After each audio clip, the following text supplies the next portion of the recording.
game. Dennis, stand out in that one. Dennis, leading you in points tonight. Why is Dennis so good at these games? I mean, when you put him in a position where, he can lead the charge, he can set the tone. We saw it all summer with his national team. He thrives in those positions, and whoever's suiting up with him, he wants to put us in a position where we can win. Regardless of who's in, who's out. As long as he's playing, he's gonna give it his all. So you just saw that tonight. That was on full display. He's not afraid of elite competition. He's not afraid of the waning moments of a game, a big-time in-a-game finisher. It's just who he is. That's the blood that runs through his veins, man. He's a big-time player. Darvin, I'll be more courageous than Dave. Who's going to start San Francisco? I'll be just as courageous and tell you, not now, no comment. Thank you, Dan. As you guys try to get AD back to kind of bull AD, what do you think? Is it just a matter of time for him? Legs? What are you seeing from him right now in terms just of rhythm, man? Just touch, rhythm. Reconfiguring those spots where he's really effective at. And make no mistake about it, that's a hell of a team across the hall over there. They're who they are for a reason. That's a well-oiled machine, and top 5 defensive team in the league. So tonight, it was having Brook out there, Giannis, aggressive Drew, Wesley. I mean, they've got guys that can really lock down, defend, and also help defend at an elite level. But still, he walks out 23 and 16. So it's just a matter of him. I thought he had some unforced turnovers, and that's just a matter of him continuing the process of getting into a rhythm. All right, that's Lakers head coach Darvin Ham right there. Lakers lose, final score 115-106. One thing to kind of make note of here, 3 more games before the All-Star break for the Lakers, and they have 31 losses, which is 2 to 3 games more than any of these teams in front of them. So keep that one in mind. Just kind of shows how critical it's going to be for the Lakers. We come back, we'll take some of your phone calls, plus we'll get a chance to hear from Anthony Davis. Stay right here. This is the Pizza Hut Lakers postgame show on 710 ESPN. Hey everybody, what's up? It's Cap. I'm out here at the pool at Yamava. Now, this place is going to go crazy on Sunday with the big game. I'm going to explain why.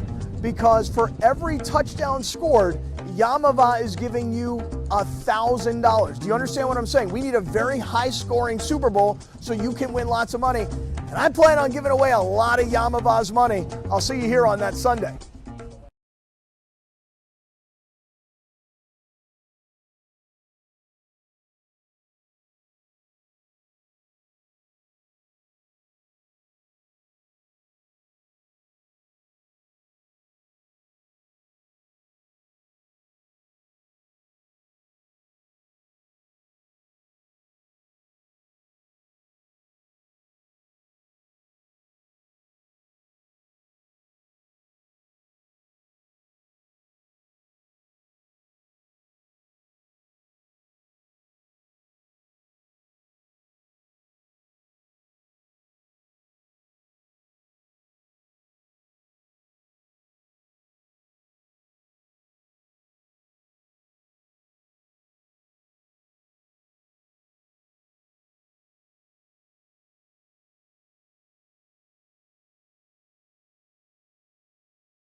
By Pizza Hut. Try the new Detroit style from Pizza Hut.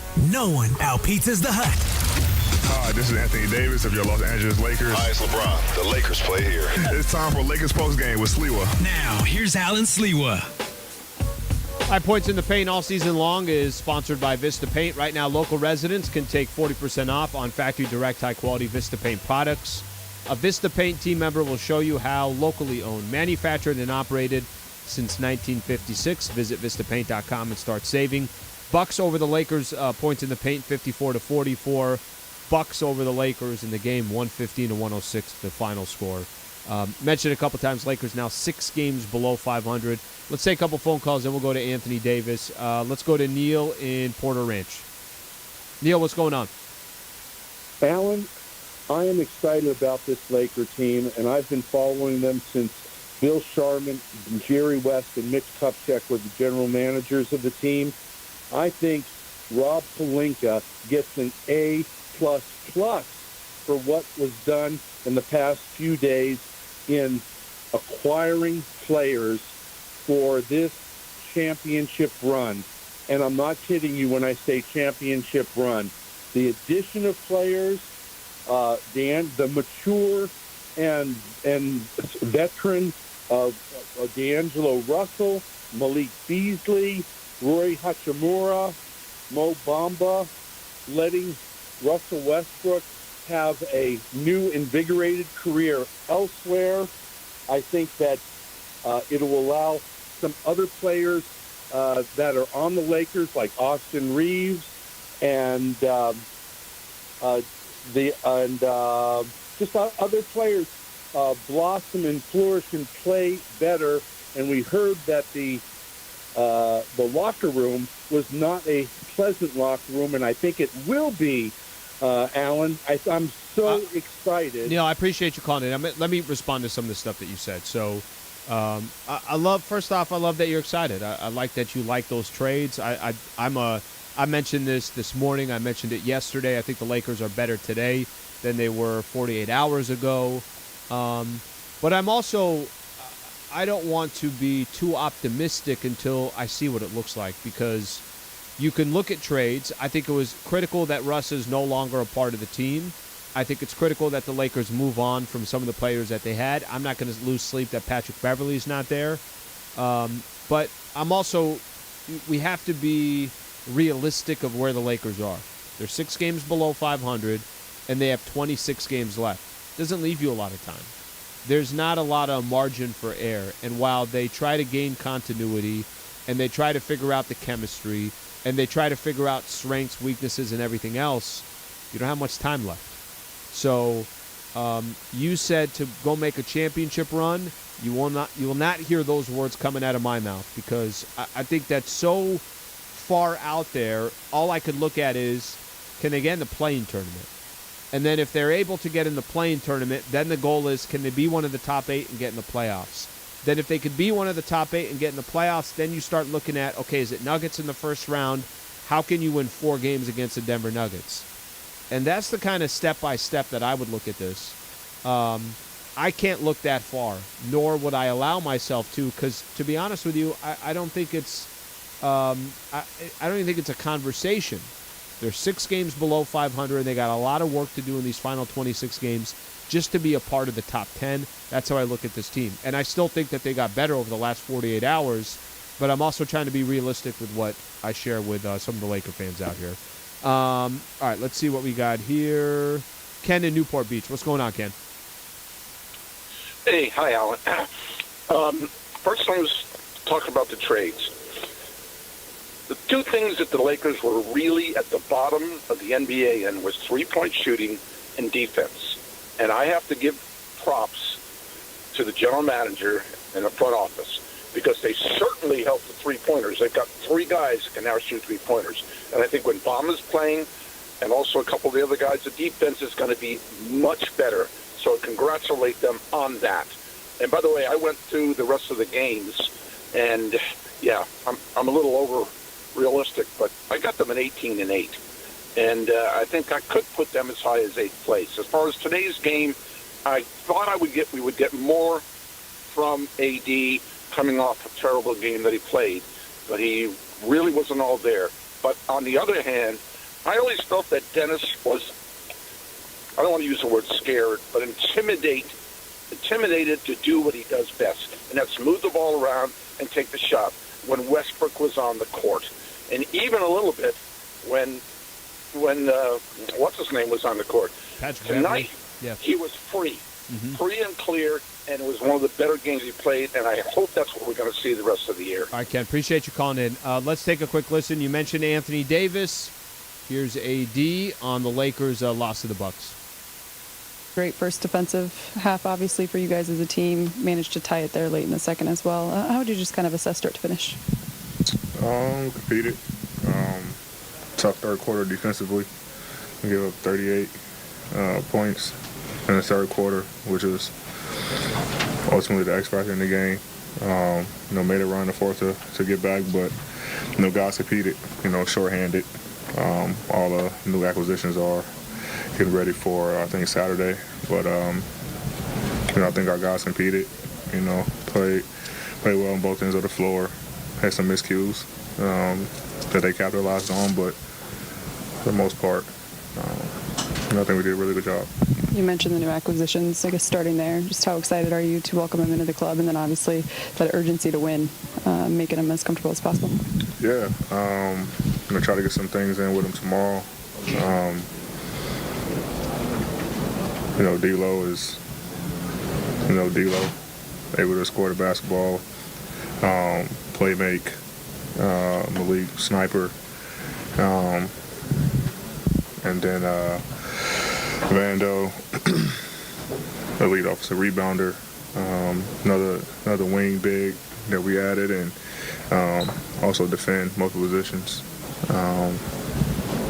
Mo. We got more, right?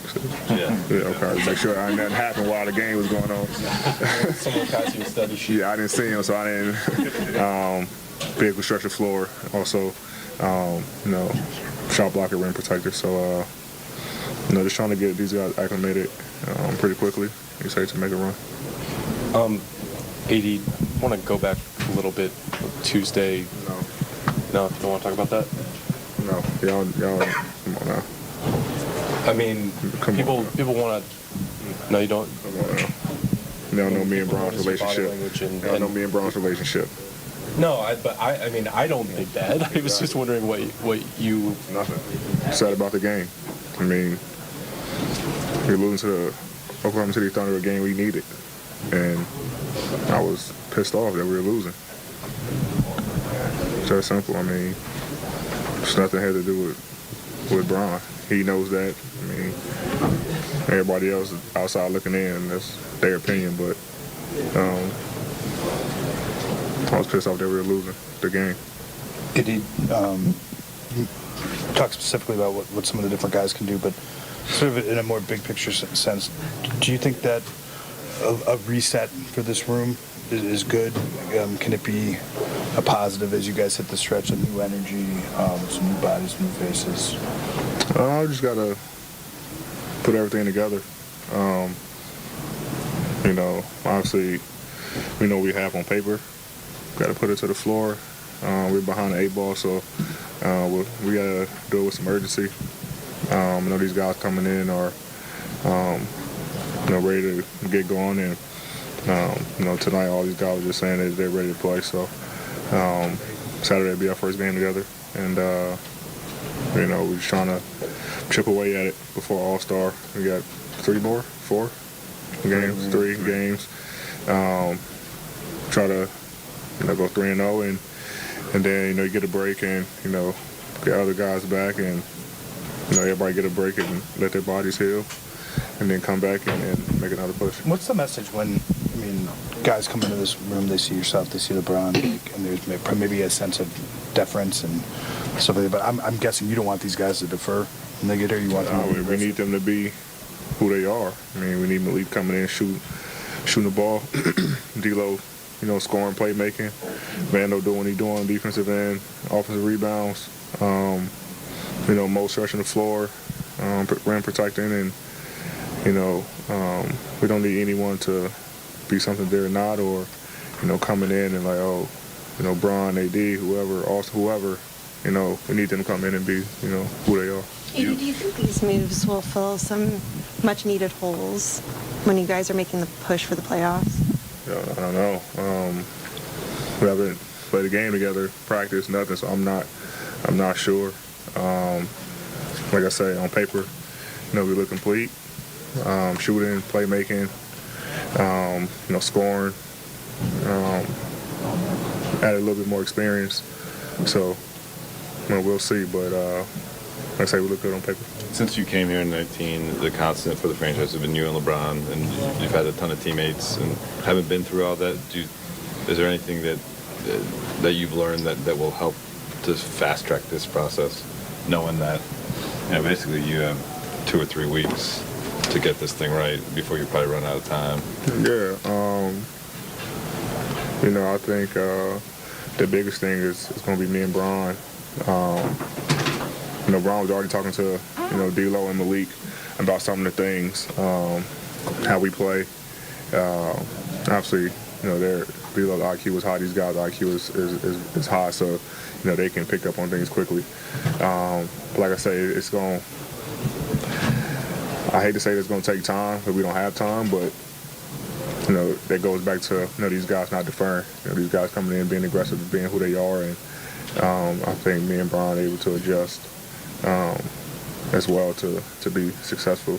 We don't want these guys coming in and not being who they are, the reason why we got them. So I think just me and Bron just having that leadership role of letting these guys know, be yourself, and we can figure the rest out as we go. Last two. What was your reaction to seeing Austin ISO'd against Giannis and crossing him over? I don't even remember the play, to be honest. Second quarter? Oh, no, anyway, yeah. On the front, on their bench, right? He's back. I mean, Austin has been a key piece for us this season. When he went out, obviously, able to score the ball, play make, toughness, defense, and we missed it. Now he's back. He's I think still on a minute restriction, but he's getting his legs back under him, getting his rhythm back, and show it tonight. And the more games he plays, the better he's going to feel.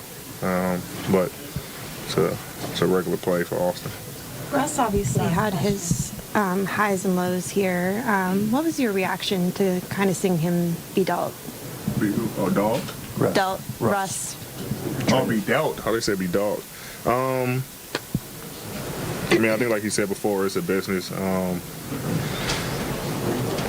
was kind of in that situation in New Orleans, fans and organization, everything. I just tried to talk to him. I mean, we had a conversation today. I'm not sharing what we talked about, but, I feel like he's in a good place mentally. It can weigh on, someone when I feel like the world is on your shoulders, from a playing standpoint, from a media standpoint, fans, everything. So I'm not sure what's going to happen, with him, get bought out or what or anything, but I think, he's in a good place, and he's ready just to get back to being Russ, leaving everything behind that he had to deal with the past couple years, whether it's with the fans, media, whatever, us. I mean, but I want people to know, like, overall, like, Russ is a really good dude. I've been knowing Russ since I got in the league. We had the same agency, same agent, like, before. And me and him got really close.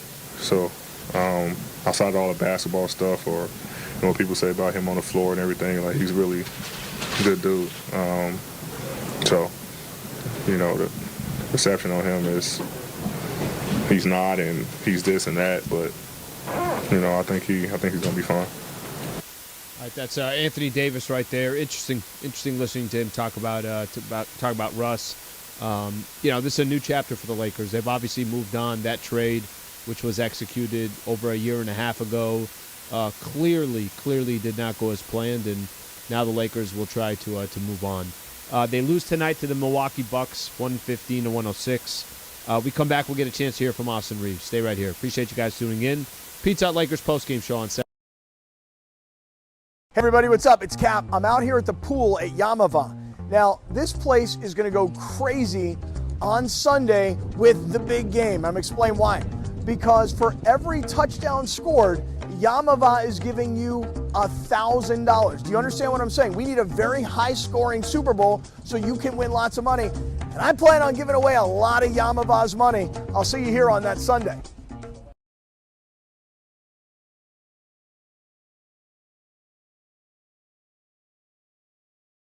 Yo, what's going on, everybody? Hey, we're in the 909. You can see it right here. Food, beer, fandom here at Yamava. I'm going to tell you this, that on the day of the big game, right here in the 909, for every touchdown scored, we're giving away $1,000. They should never have done this with me, because I'm like, yo, now I want to give away a whole bunch of your money. $1,000 per touchdown on the day of the big game. We'll see you here at the 909 out here at Yamava.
And your reaction on the Lakers line. The Los Angeles Lakers on 710 ESPN. Presented by Pizza Hut. Try the new Detroit style from Pizza Hut. No one out-pizzas the Hut. Once again, here's Alan Sliwa.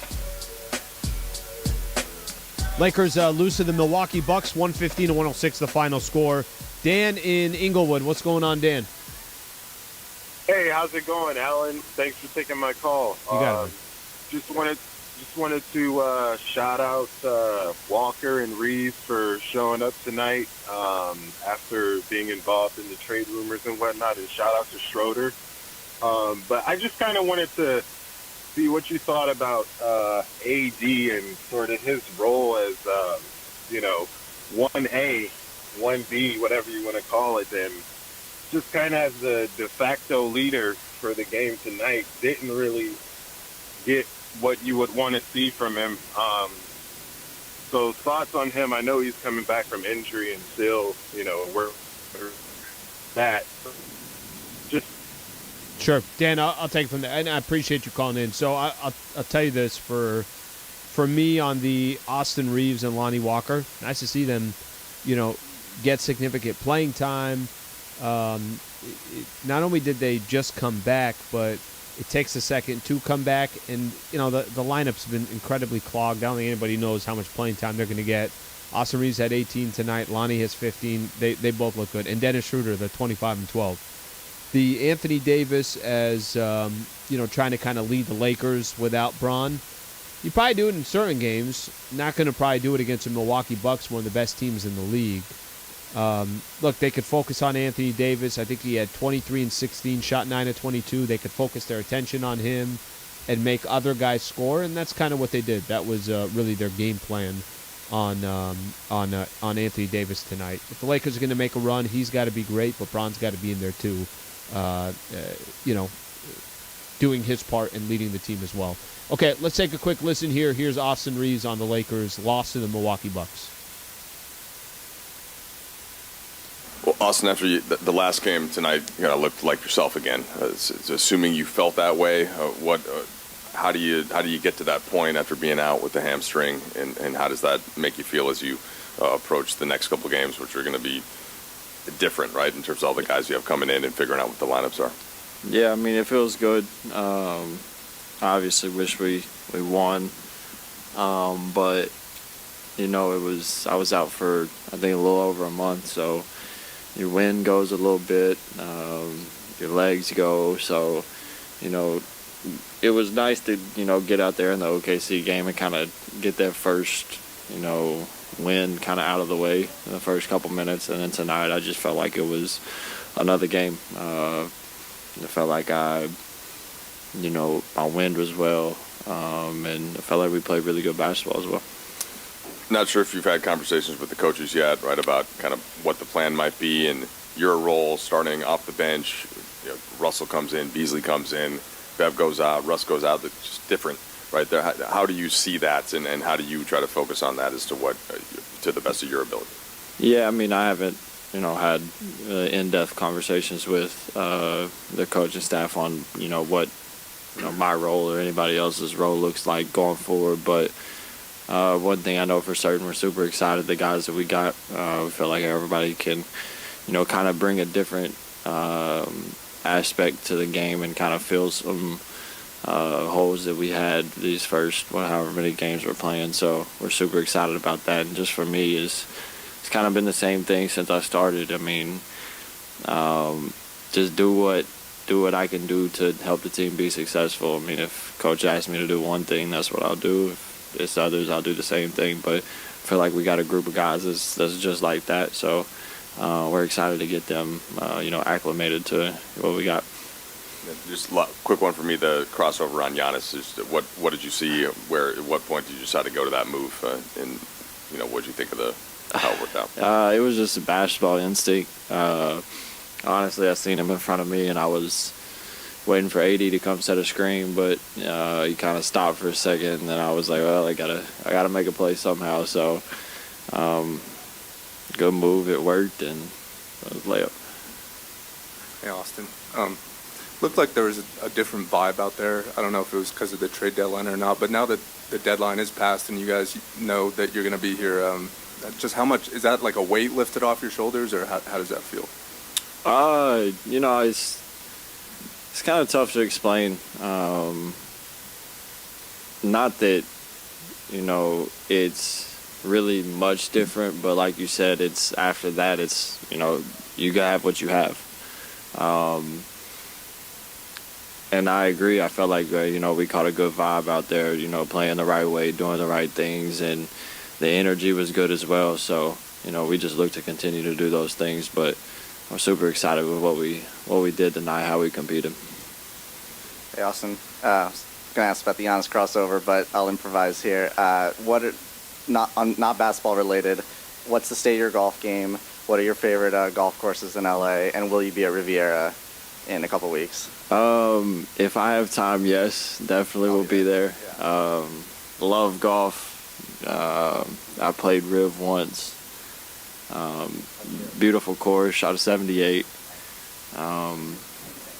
It's all right. Yeah, could have been a little better, had a little short game mishaps, but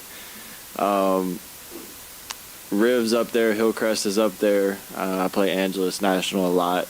I honestly play anywhere. Love golf, love the mental aspect of it. It's a good getaway for basketball, just to clear your mind, because you don't think of anything else but the task in hand. I noticed a few that is Austin Reaves right there. I know he's going to break down his entire golf game, but it's important obviously to have Austin Reaves back. it's important to hopefully on Saturday have a number of these players that the Lakers just traded for back in the lineup. Important to get Braun back in that lineup, but Lakers lose tonight 115-106. Quick shout out here. Thank you to Michael Funches, Wilbert Flores, and Brian Cohen. Thank you to our social team, Josh Martinez and Cody Liu. Our next game is coming up on Saturday. I mentioned the Lakers will be up in Golden State, or up in San Francisco, taking on the Golden State Warriors. Local coverage will begin at 4. Tip-off is set for 5:30. Thank you so much for being a part of the show. Everybody that was on our social platforms as well. Lakers, again, coming up on Saturday. I'm Alan Sliwa. This has been the Pizza Hut Lakers postgame show on 710 ESPN. Thank you for listening to Lakers basketball tonight. Game 56 of the season is in the books. Lakers basketball on ESPNLA is sponsored by Subaru of Glendale, the #1 volume Subaru dealer in California. Lakers basketball delivered by new melts from Pizza Hut. Cheesy, crispy, and loaded with toppings for just $6.99. Enough for 2, price for 1. New Pizza Hut melts, only at Pizza Hut. Presented by Call Jacob.